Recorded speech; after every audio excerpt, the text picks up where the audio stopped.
ठीक है ठीक है। अजहर साहब, आप का इस पर क्या ख्याल है? जिस तरह से हमने देखा है कि केपी के अंदर अब जो सेनेट के इंतखाबात हैं मुलतवी हो गए हैं, 25 अरकान ने हल्फ नहीं लिया। अब गंडापुर साहब तो कह रहे हैं कि आखिरी हद तक हम जाएंगे, तो ये कन्फ्रंटेशन का फिर हल क्या है लीगली? बहुत शुक्रिया मुजम्मिल साहब। पहली तो बात है कि इलेक्शन कमीशन का ये इख्तियार नहीं था इलेक्शन मुलतवी करना। आइन के आर्टिकल 218(3) में साफ शफाफ इलेक्शन कराने हैं। ये पता नहीं कहाँ से आ गया कि आप इलेक्शन ही मुलतवी कर दिए जाएं। मैं मिसाल के तौर पर अभी आपको पता है कि इस वक्त सुप्रीम कोर्ट ने पिटीशन नहीं लगाई, लेकिन लाहौर हाई कोर्ट के अंदर पिछले 2 महीने से मखसूस नशिस्तों के हवाले से आर्टिकल सबसे पहले इलेक्शन सिंबल लेने के सेक्शन 215 को चैलेंज किया हुआ अल्ट्रा वारीज को, और वो आर्टिकल 17 से मुतसादम है। यानी सिंबल लेने से आप पार्टी खत्म कर दें। हालांकि आर्टिकल 17 कहता है पार्टी तब खत्म करनी है जब आप सॉवरेनिटी और इंटेग्रिटी ऑफ पाकिस्तान पे बात करें। उसके बाद सेक्शन 104 और रूल 94 की तशरीह का मामला चल रहा। फिर यही नहीं है, फिर आर्टिकल 51 और आर्टिकल 106 की तशरीह का मामला है। और लाहौर हाईकोर्ट के जजेस जहां मखसूस जजेस हैं, हम ख्याल जजेस जहां बैठे हुए हैं, इस्लामाबाद हाईकोर्ट में जो बातें अब सारी सामने है कि हमारे यहाँ इंसाफ कोई नहीं, सिलेक्टिव इंसाफ मिल रहा है। मैं वबांगे दौल कह रहा हूं कि यहाँ 6-7 जजेस हैं जिनके पास सारे केसेस जाते हैं, और वो भी केसेस कहा जाता है कॉन्स्टिट्यूशनल एक्सपर्ट्स हैं, लेकिन उनसे बेहतर कॉन्स्टिट्यूशनल एक्सपर्ट जो ज्यादा बेहतर समझते हैं उन चीजों को, यानी जो फैसले नहीं सुना सके। सिर्फ बताने का मकसद आप तक है कि अभी तक आईनी बहरान है इस मुल्क के अंदर, और आर्टिकल 51 और 106 की जब तक 106 की तशरीह नहीं हो जाती सुप्रीम कोर्ट के लेवल पे, मिसाल के तौर पर अब वजह क्या है कि आज आप जाली वोट, यानी आपका इस्तेकाक कोई नहीं, आपकी सीट कोई नहीं है, और अपना वहां पर कम सीटें, उस तनासब से आपकी सीटें नहीं बनती हैं। आप आज वोट डाल जाएं और सेनेट में वोट डाल जाए तो सेनेट के इलेक्शन सेटिस्फाइड नहीं होने, तो वजह पास एंड क्लोज ट्रांजैक्शन का प्रिंसिपल आएगा। इसीलिए उन्होंने कहा कि ये वाला मामला जो है ये तशरीह के काबिल है, तशरीह हो जाए और उसके बाद देखी जाए। पिशावर हाईकोर्ट ने दिया, पिशावर हाईकोर्ट का भी फाइनल तो नहीं है, अभी तो लाहौर हाईकोर्ट पेंडिंग पड़ा हुआ है, बाकी हाईकोर्टों में पेंडिंग पड़ा हुआ है। तो मैं नहीं समझता कि इसमें, लेकिन ये इलेक्शन का मुलतवी करना जो है, ये इलेक्शन कमीशन ऑफ पाकिस्तान ने आइन तोड़ा है, और ये मजाक हमारे यहाँ हो रहा है। कभी मुझे ये आइन की आज आप बातें कर रहे हैं, मुझे बताया 90 दिन में इलेक्शन कराने का कहा था, हुआ 90 दिन में इलेक्शन? बड़ी वाज़ेह तौर पर ये कहा गया था इलेक्शन मुलतवी कर दिए गए इस बुनियाद के ऊपर कि जनाब हल्का बंदी होनी है। कहां लिखा है इनके अंदर? हमने मुश्तरका मफादत को, हमने आइन का एक मोम की बत्ती उसकी तरह से, मोम की तरह से जिधर मर्जी उसको मोड़ लें, और यही कुछ हो रहा है पाकिस्तान के अंदर। जितना आइन इस 3 सालों में तोड़ा गया ना, इल्जाम लगाते रहे पाकिस्तान तहरीक इंसाफ कोशिश कर रही है कि आइन पाकिस्तान पर अमल दरामद हो, लेकिन जितना आइन पीडीएम की जमातों ने तोड़ा है, अभी एक और आइन नहीं तोड़ा आपने, मुझे बताएं कहा? आर्टिकल 226(6) बड़ा वाज़ेह है कि जिसमें लिखा हुआ है कि निगरान सेटअप वाले जो है इमीडिएट इलेक्शन नहीं लड़ सकते। आपने मोहसिन नकवी को इलेक्शन लड़ा दिया, आपने काकड़ को इलेक्शन लड़ा दिया, आपने हसीबा को इलेक्शन लड़ा दिया। ना सिर्फ इलेक्शन लड़ाया, उन्हें बाकायदा वजीर भी बना दिया, और ये आईन पाकिस्तान 1973 में लिखा हुआ है। मैंने बाकायदा रिप्रेजेंटेशन दी है इलेक्शन कमीशन को, लेकिन जो कि इलेक्शन कमीशन अपनी मर्जी से काम कर रहा है, उसे इससे कोई लेना देना नहीं है, कोई कंसर्न नहीं है। इलेक्शन कमीशन के सामने 60 दिन फॉर्म 45 के हवाले से हम लोगों ने बैठे रहे, पिटीशनें फाइल की, इलेक्शन कमीशन ने वहां कुछ नहीं किया। अब इलेक्शन ट्राइब्यूनल के सामने मामले में दूसरी बात की तरफ सिर्फ बताना ये है कि थोड़ा कड़वा थोड़ा मीठा, आप थू नहीं हो सकता।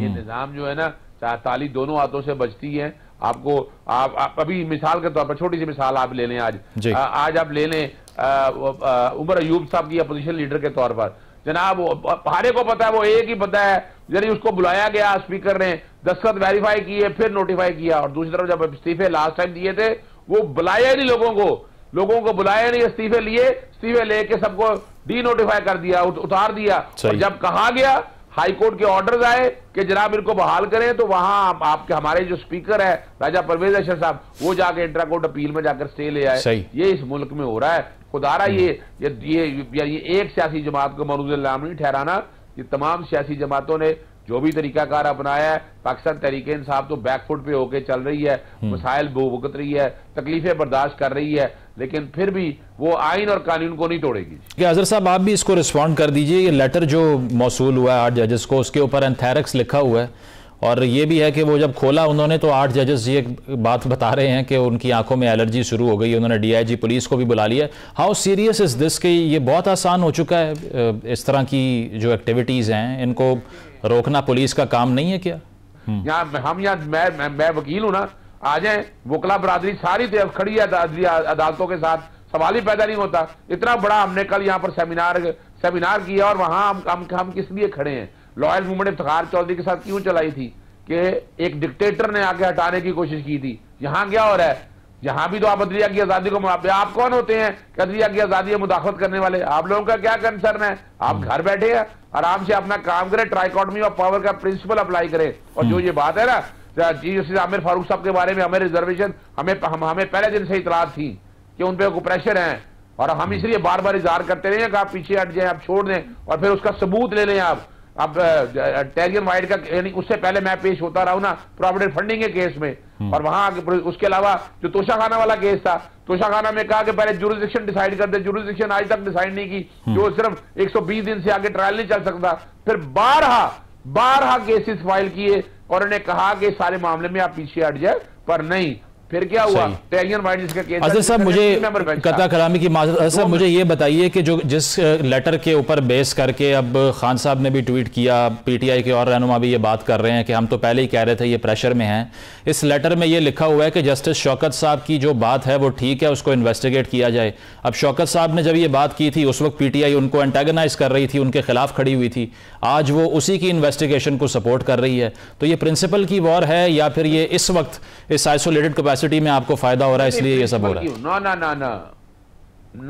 ना, ये प्रिंसिपल की वॉर है।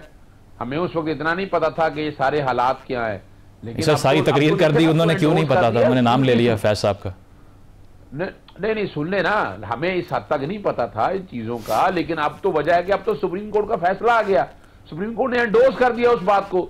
अब तो देख रहे जुडिशियल वर्डिक्ट आ गया और उसकी इंक्वायरी और इन्वेस्टिगेशन जो भी है, कोई भी है उसकी पूरी इंक्वायरी और इन्वेस्टिगेशन। और यहां भी जैसे मैंने बताया ना, टेरियन वाइट का केस था, बनता ही केस नहीं, इतनी दफा वो खारिज हो चुका हुआ है, जब फुल बेंच बना, बाकी ये रिकॉर्ड की बातें हैं, फैसला लिख लिया, फैसला सर्कुलेट किया, जनाब चीफ जस्टिस आमिर फारूक साहब ने बेंच ही तोड़ दिया।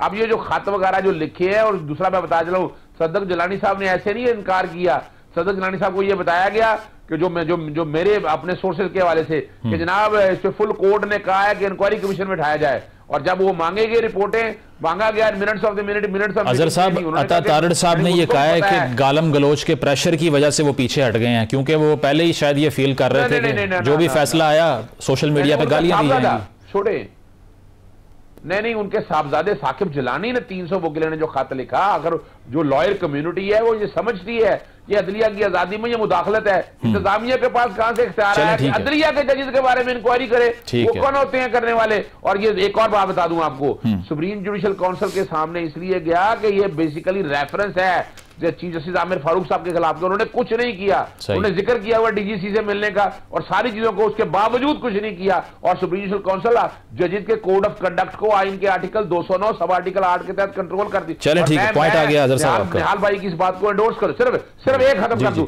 निहाल भाई की इस बात को एंडोर्स करूंगा, और निहाल आजमी ने जो बात अब कही है ये छोड़ दें। हम भी कहते हैं, माजी भी करें, अब भी करें, हम आज कह रहे हैं आपके सामने, माजी भी करें, अब भी करें, इंक्वायरी और इन्वेस्टिगेशन करें, जो किसी ने कसूर है उसको जिम्मेदार ठहराया जाए। पेशावर हाई कोर्ट से 51 मुकदमात में हमाद अजहर साहब को 51 सेकंड से पहले उन्होंने जो है प्रोटेक्टेड बेल दे दी है, मार रहे थे। ठीक है अजहर साहब, आप रिस्पॉन्ड कर दें। मेरे चैनल पे बैठकर झूठ बोले यार आदमी, यार कमाल है। अजहर साहब देखिए मुजम्मिल साहब जी, मैं ये बताऊं आप बोल रहा हूं, क्या झूठ बोल रहा हूं जी? जी मैं एक बताऊं मुजम्मिल साहब, मतलब पहली बार बता दूं, ये जो है ना प्रोटेक्टिव बेल या राइट है आपका, ये साहबदार बाहर थे, हसन हुसैन के जो बच्चे हसन और हुसैन नवाज ये बाहर थे, ये बाहर आगे रिलीफ इस्लामाबाद हाईकोर्ट ने दिया, उन्होंने नवाज शरीफ को रिलीफ उन्होंने दिया कि एक इश्तिहारी था, इश्तिहारी को यार ये बातें छोड़ें, मैं तो चैलेंज कर रहा हूं, कौन सा रिलीफ ऐसा दिया इस्लामाबाद हाईकोर्ट ने? छोड़ दें, इस वक्त जो अदालतें काम कर रही है मैं उनमें नहीं जाना चाहता। अगर मेरिट पे हुआ होता तो इमरान खान के साथ सजा ही ना होती जो ज्यादती इमरान खान के साथ हुई है। हम बैठ के जितना मर्जी शोर डालते रहे, गलत बातें करते रहे। टेरियन वाइट वाला केस जो है वो बाकायदा देखे 3 मेंबर में से 2 मेंबर बेंच है, 2 मेंबर अक्सरियत ने फैसला दे दिया और चीफ जस्टिस आमिर फारूक साहब उसको सुना ही नहीं रहे, उसको उन्होंने बेंच तोड़ दिया। यानी कमाल करते हैं इन बातों को। अजहर साहब 9 मई भी है ना, साइफर भी है और भी केसेस हैं। देखिए मैं बताऊं आपको, 9 मई में जिसने किया है ना उसके साथ आप जो जुल्म करना है, जो ज्यादती है वो आप करें, कोई रोक नहीं रहा। लेकिन पाकिस्तान तहरीक इंसाफ पे इमरान खान तो कैद थे, हर एक को पता है। साइफर वाला केस तो अब झूठा साबित हो गया, अब क्या रह गया? सारी शातें बताई जा रही हैं। अभी आज आजम खान वाला मामला भी देखा गया, आजम खान को पहले अगवा किया गया, अगवा करने के बाद वापस आए और क्या हो गया, 17 महीने तक तो खामोश बैठे रहे ना। यानी इन चीजों, ये देखे ना, ये याद रख लीजिएगा, ये सारे जितने केस हैं, मैं ये नहीं कहना चाहता कि जिस तरह नवाज शरीफ के केस में नवाज शरीफ को फायदा दिया गया, एबन फील्ड के केस में, अल अजीजिया के केस में आपके सामने है। वो कहा करते थे कि फलां दौर आएगा, फलां जजेस आएंगे, ये हो जाएगा, ये मैं नहीं कहा करता था। मैं तो सिर्फ कहना ये चाहता हूं कि टाइम एक ऐसा आ गया, खुदारा मैं 5 जून से कह रहा हूं, पाकिस्तान को मिसाल के पाकिस्तान की जरूरत है। हर एक को अपने दायरे इख्तियार में रहना है। ठीक है, वक्त महदूद है। बड़ा बेहतरीन मौका था। सही।